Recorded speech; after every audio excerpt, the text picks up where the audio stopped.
રામચરિતમાનસમાં હનુમાનજીને પૂછવામાં આવ્યું કે હનુમાન, આ સંસારમાં સુખ અને દુઃખની વ્યાખ્યા શું છે?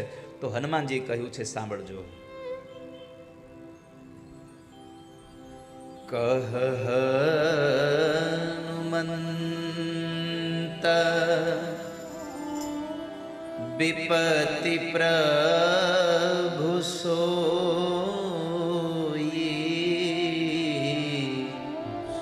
જબ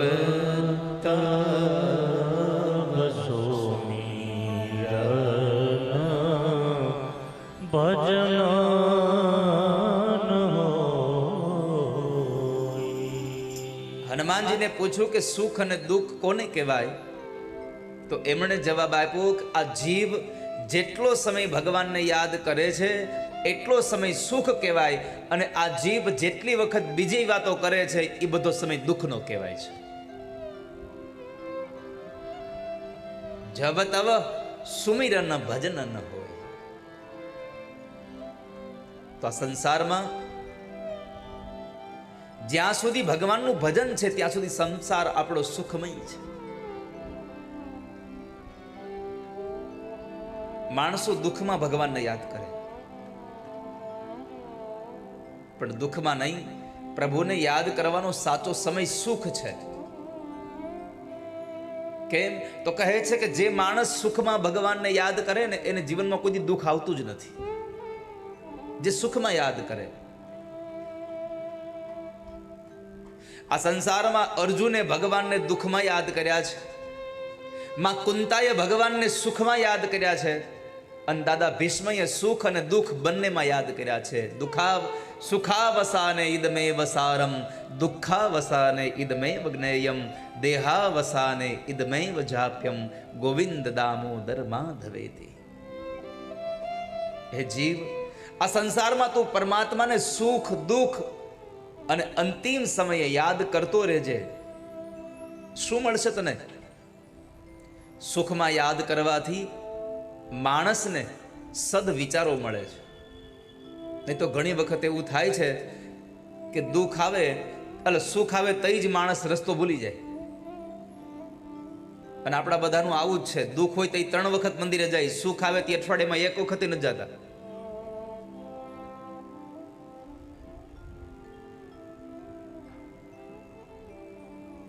સુખમાં હું વિસરું તને, દુઃખોમાં હું યાદ કરું. મને મુશ્કેલી જ્યારે પડે ત્યારે તને યાદ કરું. મૂડી હોય જ્યારે 2 પૈસાની બની જાઉં ત્યારે બહુ અભિમાની. જ્યારે ખાવાના ફાફા પડે ત્યારે તને યાદ કરું. મને મુશ્કેલી જ્યારે પડે ત્યારે તને યાદ કરું. આ સંસારમાં માણસને સુખ આવે એટલે ભગવાન ભૂલાઈ જાય છે.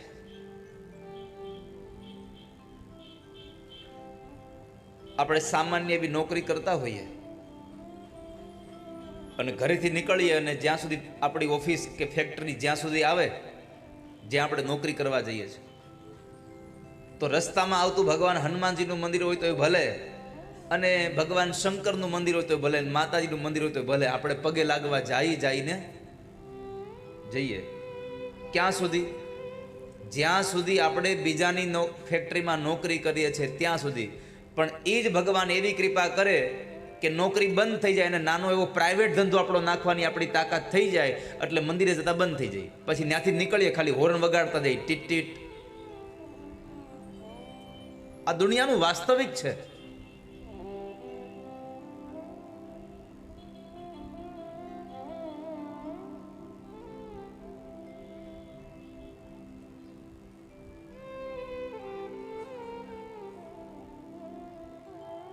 તો દુઃખ આવે ત્યારે ભગવાન યાદ આવે છે, સુખમાં ભગવાન વિસરાઈ જાય છે.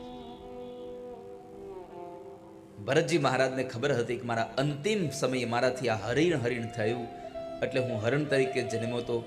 બીજો જન્મ એનો એક બ્રાહ્મણ ત્યાં થયો, પણ એ જન્મમાં પણ એને જ્ઞાન હતું, એટલે એમણે પોતાની વાણીને બંધ કરી દીધી, બોલતા જ નથી કશું.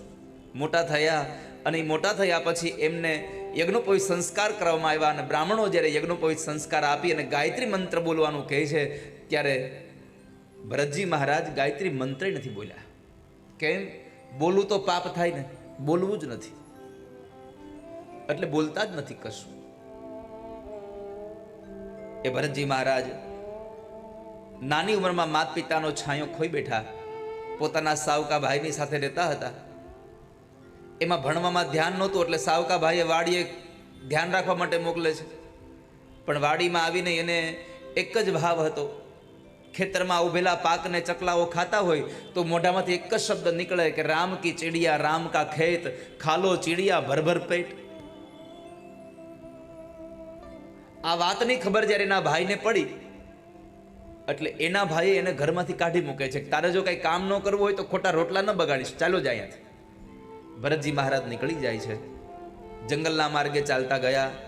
એ જંગલના માર્ગની અંદર ચાલતા જતા હતા, ત્યારે ભીલોના ત્યાં એક રાજાને ત્યાં યજ્ઞ ચાલતો હતો, ને યજ્ઞમાં જે માણસની બલિ ચડાવવાની હતી એ માણસ ભાગી ગયેલો, એટલે એની જગ્યાએ ભરતજી મહારાજને લઈ આવ્યા. અને એ ભરતજી મહારાજને જ્યારે મારવા માટે તૈયાર થયા, ત્યારે જે ભદ્રકાળી માની મૂર્તિ સામે આની બલિ ચડાવવાની હતી એ જ માં ભદ્રકાળીની મૂર્તિ ફાટે છે, અને એમાંથી સ્વયં માં ભદ્રકાળી પ્રગટ થયા. અને જે મારાઓ ભરતજીને મારવા જતા હતા એ ભરતજી મહારાજને એ જ મારાઓને માં જગદંબાએ માર્યા છે. પોતાની ભાવ સાથેની એ ભક્તિ દ્વારા માં ભગવતી પણ પ્રસન્ન થયા, અને એનું રક્ષણ થયું. ત્યાંથી માં જગદંબાને વંદન કરીને નીકળ્યા છે. તો આગળ સિંધુ સૌરવીર દેશના રાજા રહુગણ સાથે એની મુલાકાત થઈ, એનું મિલન થયું.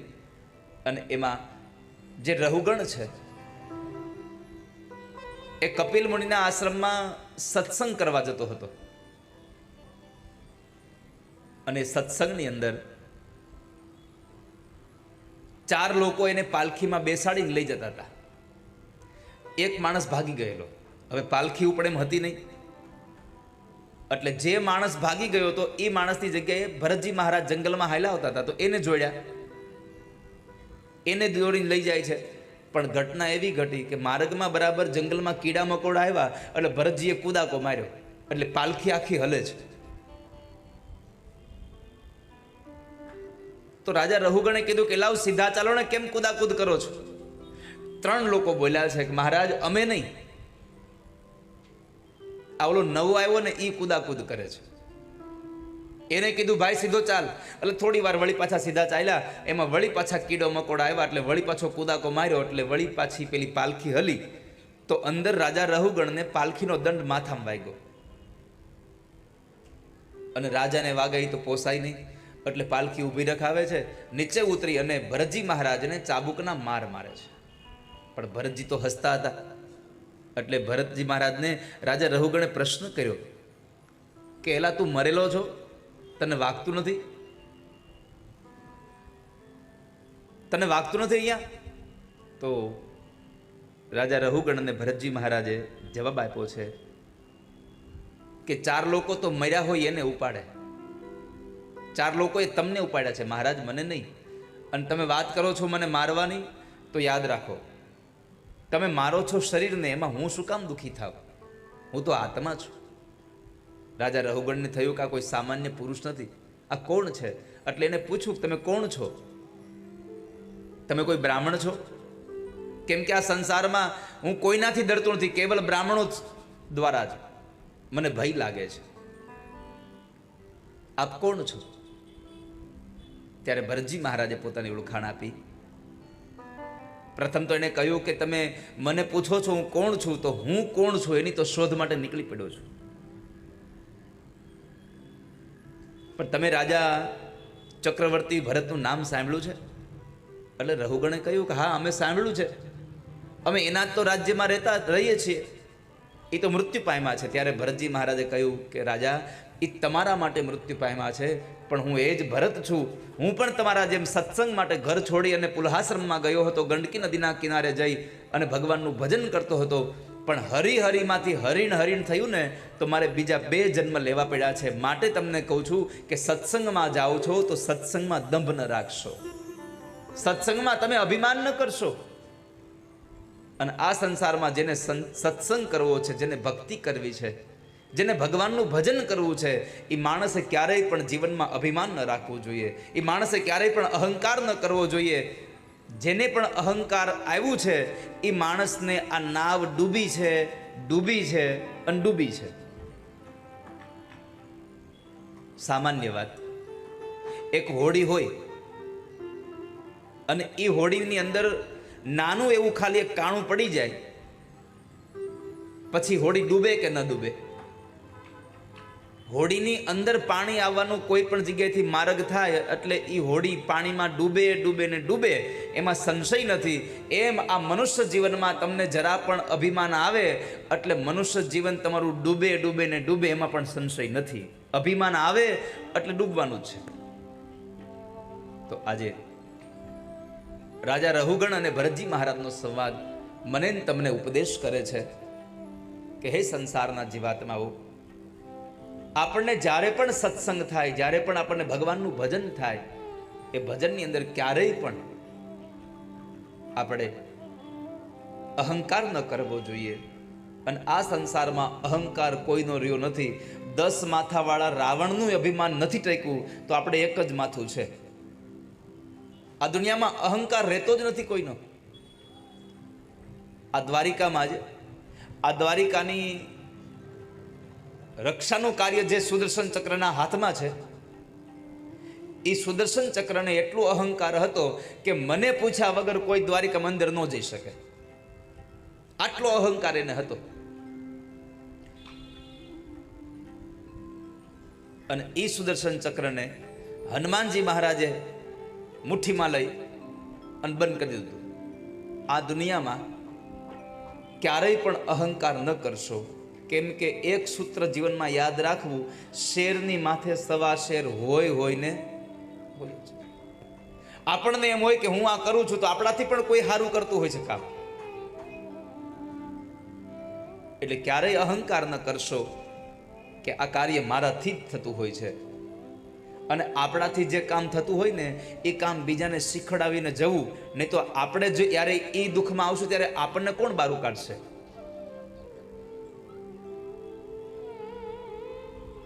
યાદ છે તમને પહેલાના સમયમાં? હવે તો વિજ્ઞાનનો યુગ આવ્યો એટલે લોકો જાગૃત થયા છે. નહીં તો પહેલાના સમયમાં વીછી કરડે ને એટલે આપણે ગામમાં વીછી ઉતારવા વાળા હોય એની પાસે જતા, અને એ વીછી ઉતારવા વાળા કોઈને વીછી ઉતારવાનું શીખડાવે નહીં પાછા. હવે તમે જ ખાલી વિચારો કે વીછી ઉતારવા વાળો પોતાની હાથે વીછી ઉતારી ન અગે અને પોતાને વીછી કરડે ને બીજાને શીખડાવ્યું ન હોય તો એને ક્યાં જવાનું? પણ મનમાં કેવું હોય કે મને આવડે છે, કોઈને આવડવું જોઈએ નહીં. આવું ક્યારેય ન કરશો. તમને આવડે છે એ હજારો લોકોને શીખડાવીને જવું કે જેથી કરીને તમે ગયા પછી પણ તમારી વિદ્યા થકી તમે આ સંસારમાં જીવતા રહેવા જોઈએ. તમારું કાર્ય સંસારમાં જીવંત રહેવું જોઈએ. મને મળેલું જ્ઞાન મારા સુધી રહે એવું નહીં. મને મળેલું જ્ઞાન હું અનેક લોકો સુધી, અનેક લોકો દ્વારા પહોંચાડાવું, એવી જિજ્ઞાસા વૃત્તિ હોવી જોઈએ. આપણી આવડત કેવલ આપણા પૂરતી ન રહે. આપણી આવડત દ્વારા અનેક લોકોમાં આવડત આવે અને એ અનેક લોકો દ્વારા પણ હજારો લોકોમાં, લાખો લોકોમાં આવડત ઊભી થાય, એવી આપણી જિજ્ઞાસા વૃત્તિ હોવી જોઈએ. તો અહીંયા આગળ ભરતજી મહારાજે રાજા રહુગણને કહ્યું કે આપ અહંકાર ન કરશો. આવો અહંકારથી માણસનું અધઃપતન થાય છે. જેને સત્સંગ કરવો છે એ માણસ એકદમ વિવેકી બને. જેને સત્સંગ કરવો છે એ માણસ નિર્મળ બને. જેને સત્સંગ કરવો છે માણસ નિરઅભિમાની બને. જેને ભગવાનની ભક્તિ જ કરવી છે એ માણસ નિરઅભિમાની હોવો જોઈએ. અને એટલા માટે ગામડામાં અભણ એવા માં ગંગાસતી પોતાના પુત્રવધુ પાનબાઈને કહે છે, ભક્તિ રે કરવી એને રાક થઈને રેવું, મેલવું અંતરનું અભિમાન. રાજા, જેને ભક્તિ કરવી છે એ નિર્મળ થઈને રહે, અભિમાન છોડી દે.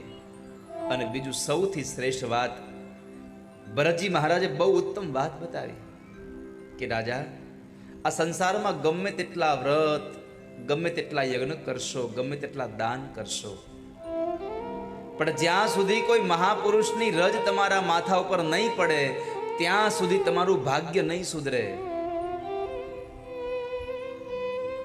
અને એટલા માટે ભાગવતજીમાં લખ્યું છે, રહુ ગણે તપસા ન યાતિ ન ચેજયા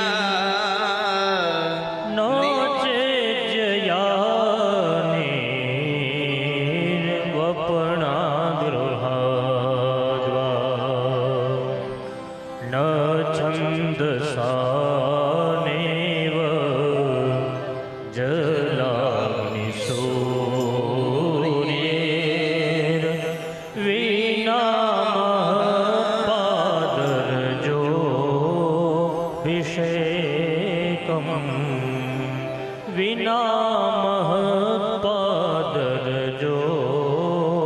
વિષેકમ. રાજા, જ્યાં સુધી કોઈ મહાપુરુષની ચરણની રજ તારા માથા ઉપર નહીં પડે ત્યાં સુધી તારું ભાગ્ય નહીં સેવાય. અને એટલે જ તો જુઓ, આપણા ભારત વર્ષમાં સનાતન ધર્મમાં આપણે વંદન કરવાની બહુ મોટી પ્રણાલિકાઓ છે. કેટલી પ્રણાલિકાઓ! કોઈ મહાપુરુષને વંદન કરવા હોય તો પંચાંગ પ્રણામ કરવા જોઈએ, અને ભગવાનને પ્રણામ કરવા હોય તો દંડવત પ્રણામ કરવા જોઈએ. આપણા પહેલાના વડીલો જુઓ, સંતોના કે બ્રાહ્મણોના પગના તળિયે અડે અને પછી એનો હાથ આંખે અને માથા પર અડાડતા. હવે અત્યારે તો ગોઠણ જ પગે લાગે છે.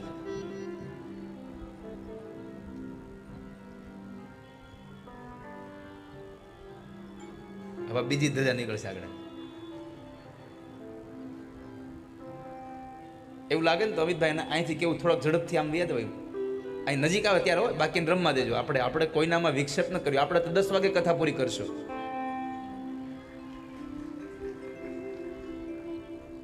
હવને એનો આનંદ લેવા દેવો જોઈએ.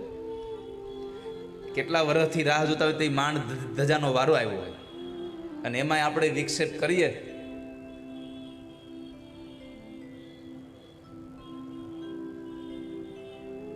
મહાપુરુષના ચરણારવિંદની રજ માથા પર પડે તો આપણું ભાગ્ય સેવાઈ જાય. એટલે તો ભાગવતજીમાં લખ્યું છે કે જ્યારે સુખદેવજી મહારાજ ગંગાના કિનારેથી પરીક્ષિત રાજાને કથા કરી અને નીકળે છે, ત્યારે મહાપુરુષોએ પરીક્ષિત મહારાજના પગને સ્પર્શ નથી કર્યો, પણ જે ગંગાના ઘાટ ઉપર ચાલતા ગયા અને ત્યાં પરીક્ષિત મહારાજની એ કથા પૂરી કરીને જ્યારે સુખદેવજી જતા હતા, ત્યારે એના ચરણારવિંદના જે નિશાન હતા, ચિહ્નો હતા, ત્યાંથી લોકોએ ધૂળ લઈ અને પોતાના માથા પર પધરાવ્યું છે. વિના મહત્પાદ રજોભિષેકમ.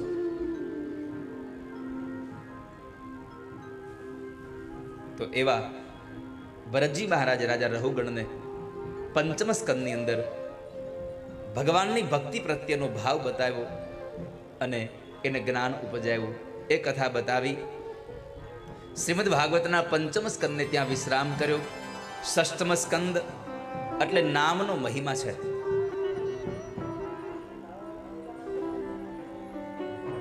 નામનો મહિમા છે કે માણસ નામ માત્રથી પોતાના જીવનું કલ્યાણ કરી શકે.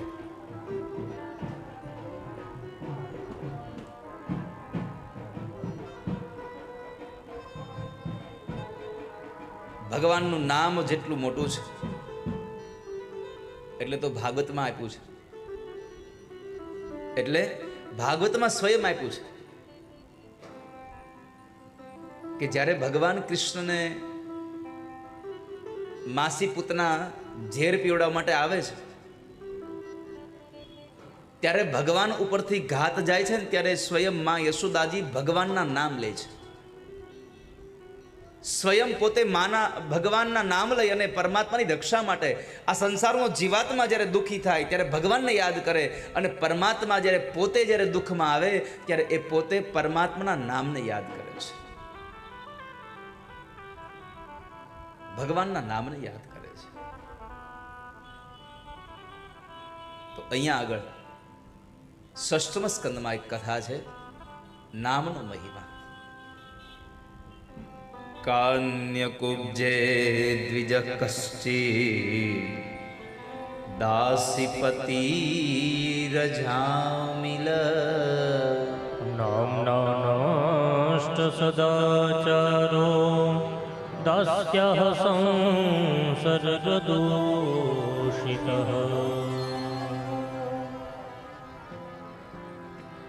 એકમાત્ર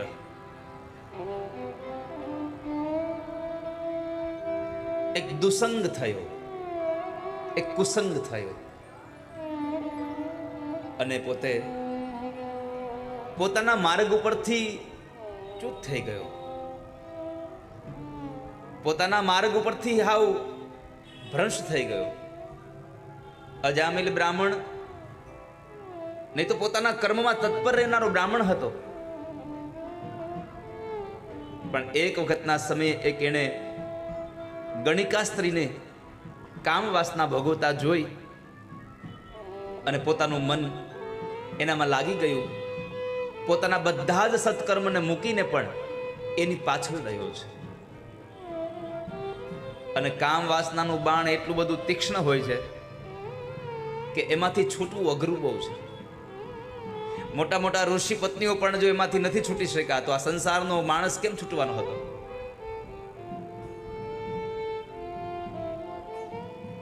વાસના એટલી પ્રબળ છે.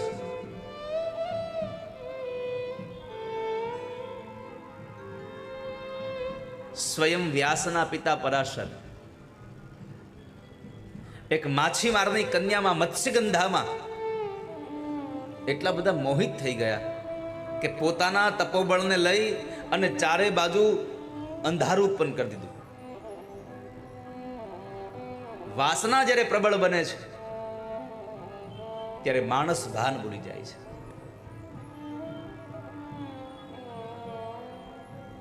અહીંયા આગળ એ જ ઘટના કે અજામિલે એક દ્રશ્ય જોયું અને એને લઈ અને હવે એ પાપી બન્યો.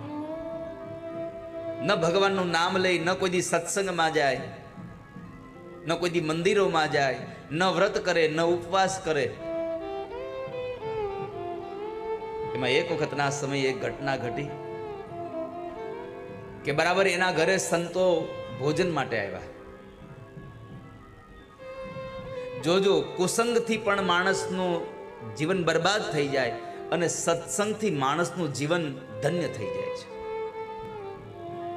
આ ઘટના, આ કથા આપણા જીવનને એક ઉપદેશ આપવા માટે છે, એક સંદેશો દેવા માટે છે કે કુસંગ થયો તો માણસ ધર્મમાંથી જ નીકળી ગયો, પણ વળી પાછો એક સત્સંગ થઈ ગયો. અને એક સત્સંગ કાંઈ હજારો કલાકની જરૂર નથી.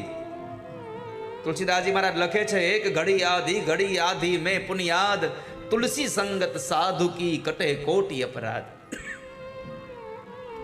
આ દુનિયામાં સત્સંગ આખી જિંદગી થાય એવું જરૂર નથી, પણ એક ક્ષણનો સત્સંગ લાગી જાય તો આખી જિંદગી સુધરી જાય.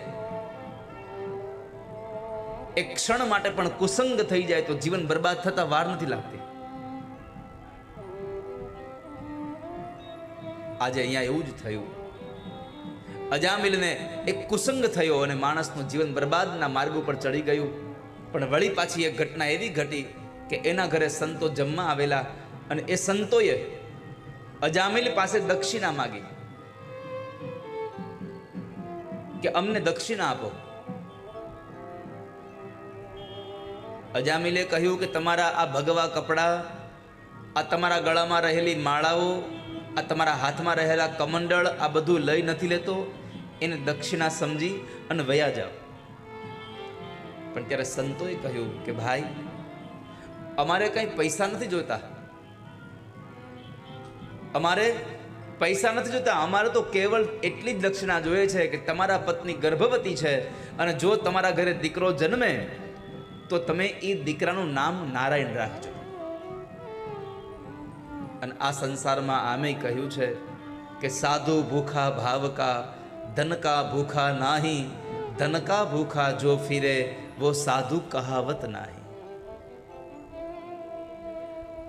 આ દુનિયામાં જે માણસ સાધુ બની ગયો હોય પછી પણ જો એને સંપત્તિની ભૂખ લાગે તો એ સાધુ નથી. આવું અહીંયા મહાપુરુષોની વાણી કહે છે. સાધુને તો ભાવની ઈચ્છા હોય, ભાવનો ભૂકો હોય. પણ અહીંયા સંતોએ કહ્યું કે તમારા દીકરાનું નામ નારાયણ પાડજો. એટલે અજામિલ એમ થયું કે આમે મફતનું છે, દીકરો આવશે તો નામ તો પાડવાનું છે, તો હાલને રાખી દેવું નારાયણ. એટલે સંતોને કીધું કે હા રાખી દઈશ, જાઓ. સંતોએ કીધું એમ નહીં, શું નામ રાખશો? તો અજામિલ કહે છે તમે જે કીધું એમ નહીં, બોલો નારાયણ. સંતોએ 3 વખત અજામિલ પાસે નારાયણ નારાયણ નારાયણ નામ લેવડાવ્યું. આપણને એમ થાય કે આ પરાણે નામ લેવડાવે એમાં કોઈનો ઉદ્ધાર થાય ખરો? પણ બહુ સીધું ગણિત છે. તમે બીમાર પડો અને ડૉક્ટર પાસેથી દવા લઈ આવો, પછી એ દવા તમને ભાવતી ન હોય એટલે તમે પરાણે દવા પીવો. દવા પ્રેમથી પીવો તોય ભલે અને પરાણે પીવો તોય ભલે, દવા પીવે એનો રોગ મટે. એમ નામ ભાવ કે કુભાવથી જેવી રીતે પણ લેવું એ લે, નામ લે એનું જીવન સુધરી જાય. વાલા ભક્તો, નામ લિયા ઉન સબ લિયા, સભી શાસ્ત્ર કા ભેદ, બિના નામ નર કે ગયા, પઢ પઢ ચારો વેદ. આ સંસારમાં ભગવાનના નામનો મહિમા છે. ઈશ્વરના નામ થકી કેટલા લોકો ઉગરી ગયા છે. ગમે તેવી સ્થિતિ આવે, ભગવાનનું નામ લીધું, કામ સફળ થઈ ગયું. અરે જુઓ ને જુનાગઢના નરસિંહ મહેતાને, કયું કામ અધૂરું રહ્યું એનું? એક કામ તો બતાવો મને કે નરસિંહ મહેતાનું કામ અધૂરું રહ્યું હોય. આ દ્વારકાથી જુનાગઢનું 52 વખત અપડાઉન કરાવ્યું છે. 1-2 વખત નહીં, 52 વખત ભગવાનને જવું પડ્યું હતું. તો એને ભગવાનમાં કેટલી શ્રદ્ધા હશે, કેટલા એને ભગવાનના નામ લીધા હશે.